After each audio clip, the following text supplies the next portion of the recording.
한국 해경이 공개한 충격적인 장면이 화제가 되고 있습니다.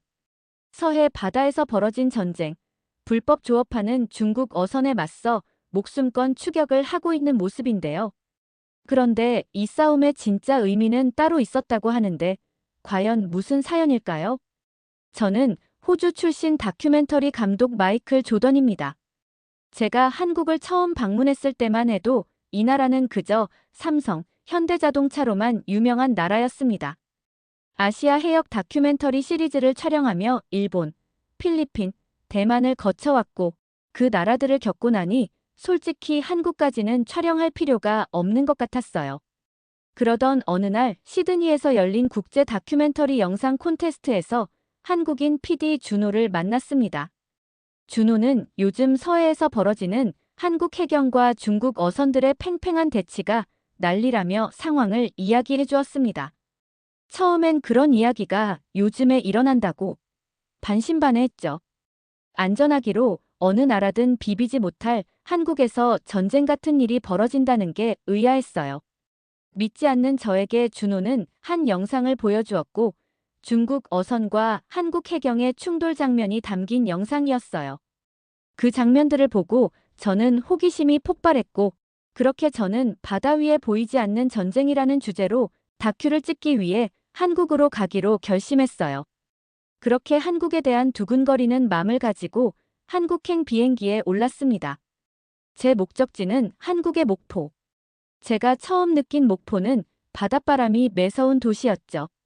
그것에 비해 목포에 있는 해경기지는 제 상상과는 다르게 조용하고 정돈된 분위기로 저를 맞아주었어요. 박정호라는 경감이 인사를 나왔고 기지 안내를 시작했어요. 호주나 미국 같은 해양 경비대와 비슷할 거라고 생각했지만 무언가 다른 점들이 분명 존재했습니다. 경감님, 출동할 때 사용하는 무기는 어디에다가 보관하시나요? 제 질문에 박 경감은 고개를 갸우뚱하며 멈춰서서 저를 바라보았어요. 저희 한국은 무기를 일절 사용하지 않습니다. 총이나 무기 없이 출동해요. 위험천만한 바다에서 불법 어선과 대치하는데 무기 하나 없이 출동한다니요. 말도 안 되는 일이었습니다. 호주에서는 상상도 할 수 없는 일이었어요. 저도 모르게 이건 말도 안 되는 일이잖아요. 라고 소리쳤어요. 제 외침에 박경감은 씁쓸한 미소를 보였었죠. 그날 밤 숙소에 돌아와 준호가 보내준 자료들을 하나하나 검토해 보았어요. 서해 지도와 중국 어선들의 침범 경로, 매년 증가하는 불법 조업 건수와 해경 부상자 통계 등 숫자로만 봐도 많이 심각해 보였습니다. 그 수치들을 보니 창밖으로 보이는 어두운 바다에서 있을 일들에 대한 기대와 불안감이 교차했어요. 제가 보기엔 한없이 평화로워 보이는 바다에 정말 보이지 않는 전쟁이 벌어지고 있기는 한 걸까요? 무기도 하나 없이 어떻게 바다를 지키고 있는 건지 궁금했습니다. 서류에 적힌 부상자 명단을 보며 이분들은 도대체 어떻게 부상을 입게 된 걸까 생각했어요. 무기도 없이 맨몸으로 위험에 맞서는 위대한 사람들, 내일이면 그들과 함께 바다에 된다니 걱정이 앞섰죠. 설렘보다는 확실하게 두려움이 훨씬 더 컸습니다. 자료를 검토하고 카메라를 점검하며 내일 만날 바다 위의 영웅들의 모습을 그리며 그렇게 잠에 들었습니다. 이른 아침, 짙은 안개가 가득한 항구로 나갔습니다. 해경 순시선은 제 생각보다 훨씬 작았어요. 박경감은 이미 대원들과 함께 출항 준비를 마친 상태였습니다. 저는 무거운 카메라와 장비들을 들고 조심스럽게 순시선에 함께 올랐습니다. 대원들의 표정은 전날의 표정과는 사뭇 달라 보였습니다. 긴장감이 역력한 표정이었고 다들 비장했어요. 오늘은 안개가 심해 중국 어선들이 불법 조업하기 좋은 날입니다. 분명 어선들이 판을 칠 겁니다. 마이클, 조심하세요. 박경감의 말에 저는 무척이나 놀랐습니다. 호주에서는 다큐멘터리를 찍는다고 하면 늘 안전을 보장해줬는데 그게 아니었거든요. 순시선이 항구를 벗어나자 거친 파도가 배를 흔들기 시작했습니다. 바다는 제가 상상했던 것보다 훨씬 거칠었고 저희를 삼킬 듯한 모습이었습니다. 그렇게 순시선을 타고 나간 지 2시간쯤 지났을 때였습니다. 배 안에 있는 레이더에 여러 개의 빨간 점들이 찍히기 시작했어요. 박경감의 얼굴이 굳어지는 걸 보니 중국 어선들이 분명했습니다. 안개 속에서 서서히 모습을 드러낸 건 예상보다 훨씬 많은 어선이었어요. 마치 계획된 듯 우리 순시선을 반원 형태로 포위하기 시작했습니다. 저들은 항상 이렇게 조직적으로 움직입니다.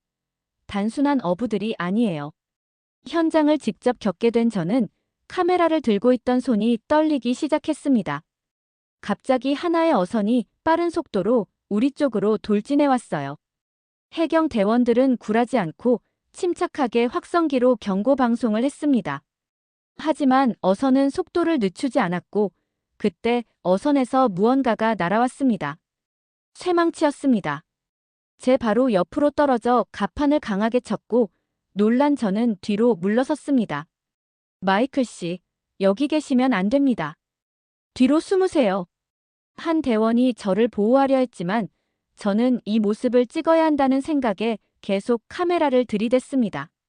이런 상황에서도 무기 없이 대응하는 해경대원들의 모습이 믿기지가 않았어요. 순간 제 입에서도 험한 말이 튀어나왔습니다. 호주 같았으면 벌써 총을 쏘고도 남았을 텐데 미친 중국 자식들. 그때 김태우 경위가 고강압 워터캐논으로 중국 어선을 향해 물을 발사하며 제게 담담히 말하더군요. 저희 나라는 그렇게 할 수 없습니다. 이건 전쟁이 아니니까요. 그 한마디에 저는 생각이 많아졌습니다. 그날 출항은 제 인생에서 가장 떨리고도 무서운 순간이었어요. 숙소로 돌아와서 촬영한 영상을 확인하니 머릿속이 복잡해졌습니다. 제가 생각했던 바다와는 전혀 다른 세계였거든요. 이건 단순한 불법 조업 단속이 아니었습니다. 무기 없이 맞서는 그들의 용기였던 거예요. 그들의 용기가 제 가슴 속에 깊은 울림과 감동을 주었습니다. 지난 5년간 서해에서의 불법 조업 현황과 단속 기록이었어요. 숫자는 매년 급증하고 있었습니다. 더 충격적인 건 중국 어선들의 변화였죠. 처음엔 그냥 평범한 어선이었지만 지금은 보시다시피 완전히 달라졌습니다. 박경감이 보여준 사진에는 개조된 중국 어선들이 있었습니다. 해경 순시선보다 더 빠른 엔진을 장착했고 갑판에는 쇠창살이 설치되어 있었어요. 선체는 더 단단한 재질로 보강되어 있었죠. 이건 단순한 어선이 아니었습니다. 그들은 서로 무전으로 연결되어 있고 위성 전화까지 사용합니다. 우리가 출동하면 즉시 서로에게 알려요. CCTV 영상을 보며 어느 날 갑자기 50척이 넘는 중국 어선들이 동시에 한국 해역에 진입하는 장면을 보았습니다. 마치 군대의 작전 같았어요. 이건 마치 작전 같군요. 제 말에 박경감은 무겁게 고개를 끄덕였습니다. 처음 이 취재를 시작했을 때는 단순한 어부들의 생계형 불법 조업 정도로 생각했어요. 하지만 지금 제 눈앞에 펼쳐진 현실은 달랐습니다. 이건 계획된 해양 침투였어요. 시간이 갈수록 더 많은 증거들이 제 눈앞에 쌓여갔습니다. 중국 어선들의 GPS 교란기 사용, 고의적 충돌 전략, 심지어 한국 어선을 위협하는 영상까지. 이건 단순한 불법 조업의 차원을 넘어섰어요. 이날 밤 숙소에서 촬영 노트를 정리하며 제 생각도 완전히 바뀌었습니다. 처음엔 흥미로운 소재라고만 생각했지만 이제는 바다 위에서 벌어지는 보이지 않는 전쟁의 실체를 마주한 기분이었어요. 제가 이 이야기를 제대로 전해야겠다는 사명감이 생겼습니다. 다음 날 준호와 함께 신안군의 작은 어촌 마을을 찾았습니다. 삶의 흔적이 깊게 패인 얼굴의 최동철 선장은 30년 넘게 이 바다에서 살아온 분이었어요. 그의 낡은 어선 앞에서 우리를 맞이하는 눈빛이 무거웠습니다. 마을 회관에 모인 어민들의 표정은 하나같이 지쳐 보였어요. 최 선장이 말을 꺼냈습니다. 5년 전만 해도 이 바다는 생명으로 가득했어요. 우리는 그저 조용히 물고기를 잡아 살았죠. 그의 목소리가 떨렸습니다. 어민들이 들려주는 이야기는 하나같이 절박했어요. 그물이 찢기고 어선이 파손되고 심지어 부상을 입는 경우도 많았습니다. 생계를 위협받는 건 물론이고 목숨까지 위험한 상황이었죠. 우리가 뭘 그리 잘못했다고 이런 고통을 받아야 하나 싶어요.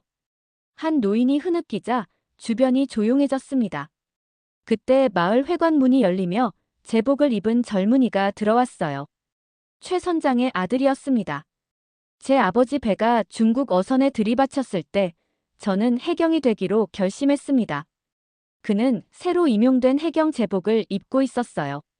아버지와 아들이 서로를 바라보는 눈빛에서 단순한 직업의 선택이 아닌 사명감을 느낄 수 있었습니다. 그날 저는 많은 사진을 찍었어요.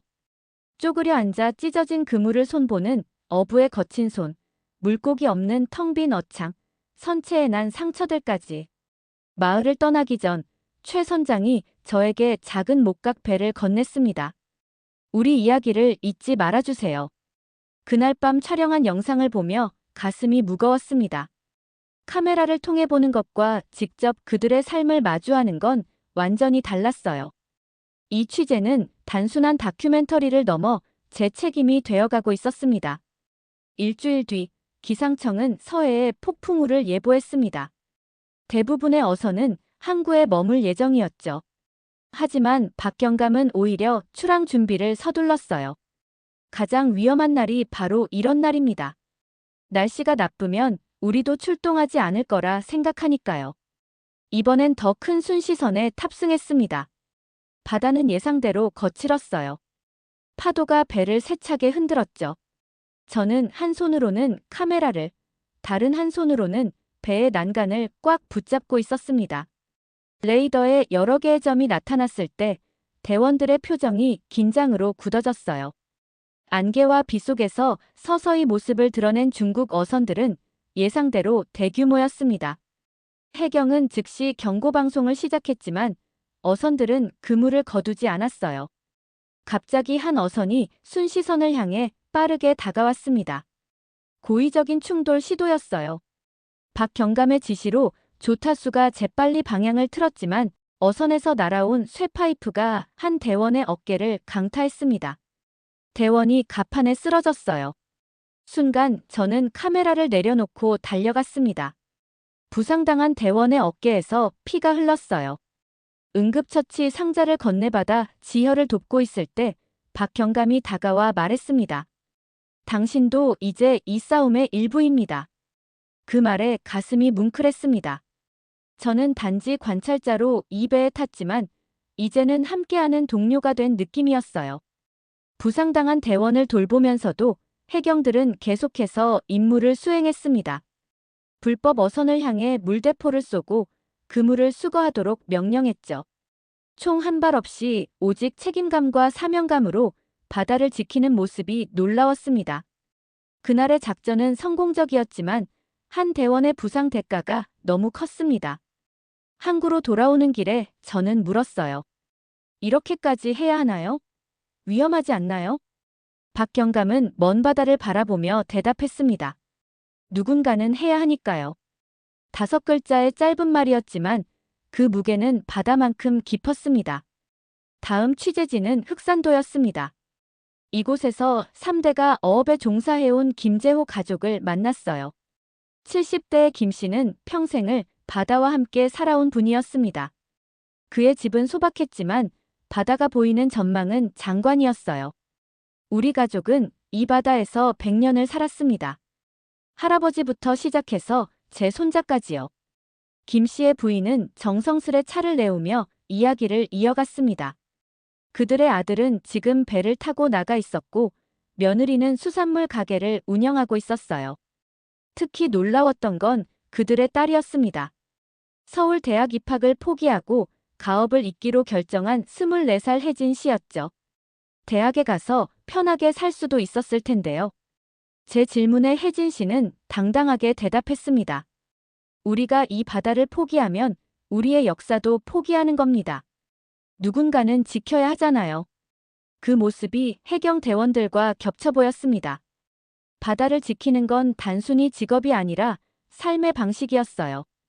그날 저녁 김 씨의 부인은 남편의 낡은 일기장을 보여주었습니다. 수십 년간 매일 써온 기록이었죠. 오늘도 우리 바다는 조용하다. 이 평화를 지키기 위해 얼마나 많은 사람들이 희생하는지 아무도 모른다. 그 문장을 읽는 순간 깊은 생각에 잠겼습니다. 제가 지금까지 촬영해온 모든 장면이 머릿속을 스쳐 지나갔어요.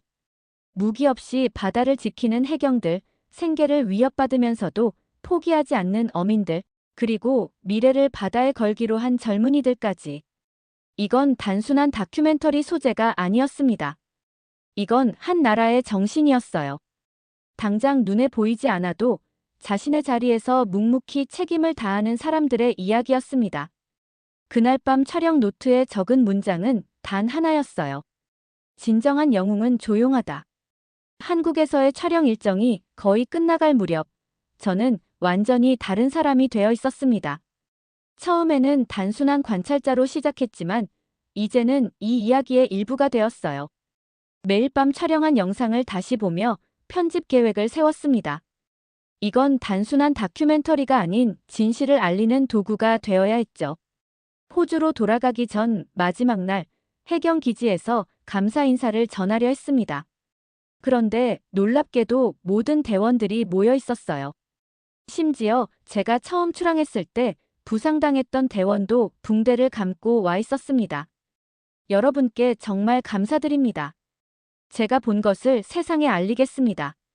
그때 박경감이 앞으로 나와 저에게 작은 상자를 건넸습니다. 열어보니 해경 모자와 함께 작은 명패가 있었어요. 명예 해경 마이클이라고 적혀 있었습니다. 눈시울이 뜨거워졌어요. 호주로 돌아온 저는 즉시 편집 작업에 돌입했습니다. 호주와 미국, 영국 등 주요 언론에 연락해 제 다큐멘터리의 일부 영상을 선공개했죠.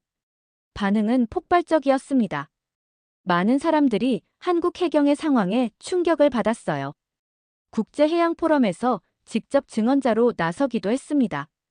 무기 없이 바다를 지키는 한국 해경의 이야기, 그리고 그들의 용기와 헌신에 대해 말했죠.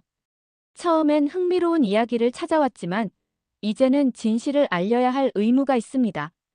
다큐멘터리의 제목은 침묵의 수호자들로 정했습니다. 그들은 총성 없이, 칭찬 없이 그저 자신의 책임을 다할 뿐이었으니까요. 편집을 마무리하며 한 가지 확신이 들었습니다. 이건 단순한 다큐멘터리가 아닌 제 인생을 바꾼 여정이었어요. 침묵의 수호자들은 토론토 국제영화제에서 첫 상영되었습니다. 상영관은 만석이었고 엔딩 크레딧이 올라갈 때 기립박수가 쏟아졌어요. 그리고 놀랍게도 다큐멘터리 부문 대상을 수상했습니다. CNN, BBC 등 주요 언론에서도 다큐멘터리를 집중 조명했어요. 무기 없이 바다를 지키는 나라, 침묵의 영웅들 같은 제목으로 한국 해경의 이야기가 전 세계에 알려졌습니다. 더 놀라운 건 국제사회의 반응이었어요. 여러 나라에서 중국의 불법 조업에 대한 압력을 높이기 시작했습니다. 유엔에서도 이 문제가 거론되었고 국제해양법 강화에 대한 논의가 활발해졌죠. 시상식에서 저는 특별한 결정을 내렸습니다. 수상 소감을 말하기 위해 무대에 오른 저는 관객들에게 말했어요. 진짜 주인공들을 무대로 모시겠습니다. 놀랍게도 박경감과 몇몇 해경 대원들이 관객석에 앉아 있었습니다. 제가 그들을 초대한 거였죠. 그들이 무대에 오르자 관객들은 일제히 일어나 박수를 보냈습니다. 진짜 영웅은 바로 이들입니다. 무기 없이 오직 신념과 책임감으로 바다를 지키는 사람들입니다. 그 순간 박경감의 눈가에 맺힌 눈물이 제 가슴을 울렸습니다. 이 자리에 오기까지 그들이 흘린 땀과 피, 그리고 묵묵한 헌신이 있었기 때문이었죠. 다큐멘터리 방영 이후 실제로 변화가 생기기 시작했습니다. 중국 정부도 불법 조업 단속에 더 적극적으로 나서겠다고 발표했어요. 국제해양경비대 간의 협력도 강화되었습니다. 한국 정부도 해경에 대한 지원을 늘리기로 했죠. 그로부터 6개월 후 저는 다시 한국을 찾았습니다. 목포 해경 기지는 새로운 장비들로 업그레이드 되어 있었어요. 불법 조업 건수도 눈에 띄게 줄었다고 했습니다. 신안군의 어촌 마을도 찾았죠. 최 선장의 얼굴에 웃음이 돌아왔습니다. 이제 우리 바다가 조금씩 돌아오고 있어요. 고맙습니다. 그의 말에 제 눈시울이 뜨거워졌습니다. 저는 단지 카메라를 들었을 뿐인데 그들은 저를 동료로 봐주었으니까요. 흑산도에서 만난 김재호 가족의 소식도 기뻤습니다. 딸 혜진 씨가 어업인 후계자 지원 프로그램에 선정되어 현대식 어선을 지원받게 되었대요. 혜진 씨는 제게 말했습니다. 이제 우리 바다를 지키는 건 저희 차례입니다. 마지막 날, 박경감과 함께 바다를 바라보며 저는 물었습니다. 힘들지 않으세요? 위험을 무릅쓰면서까지 이 일을 하는 이유가 뭐죠? 박경감은 잠시 생각하더니 대답했습니다. 바다는 우리에게 삶 그 자체입니다. 우리가 지키지 않으면 누가 지키겠어요? 그 순간 바다가 유난히 빛나 보였습니다. 돌아오는 비행기에서 창밖을 바라보며 생각했어요. 제가 본 건 단순한 해양 분쟁이 아니었습니다. 그건 한 나라의 정신이었고 묵묵히 자기 자리를 지키는 사람들의 이야기였습니다. 침묵의 수호자들은 제 작품 중 가장 성공한, 그리고 제 인생을 바꾼 다큐멘터리가 되었습니다. 하지만 그보다 더 값진 건 제가 이제 그들의 이야기를 전하는 목소리가 되었다는 사실입니다. 바다 위에 보이지 않는 전쟁은 지금도 계속되고 있습니다. 하지만 이제는 더 많은 사람들이 그 이야기를 알게 되었죠. 총성 없는 전쟁, 칭찬 없는 헌신, 그 자리를 묵묵히 지키는 영웅들. 제 카메라가 그들의 이야기를 담아냈지만 그들의 용기는 제 영혼에 깊은 울림을 주었습니다. 이제 저도 그들처럼 제자리에서 진실을 전하는 책임을 다할 것입니다. 이 이야기는 외국인의 시선에서 한국 해경의 비무장 상태로 위험한 상황에 맞서는 용기와 헌신을 보여주며 단순한 국가 간 갈등이 아닌 바다를 지키는 사람들의 인간적인 이야기로 확장됩니다. 마이클의 처음 의심과 놀라움에서 시작해 점차 감동과 존경으로 변화하는 과정을 통해 한국의 해양 수호, 노력의 가치를 세계에 알리는 메시지를 담고 있습니다. 오늘은 사연은 어떠셨나요? 오늘의 사연이 마음에 드셨다면 좋아요 한번 부탁드립니다. 여러분의 좋아요와 구독은 영상을 만드는데 큰 힘이 됩니다. 긴 영상 시청해주셔서 감사합니다. 오늘도 행복이 넘치는 하루 되세요.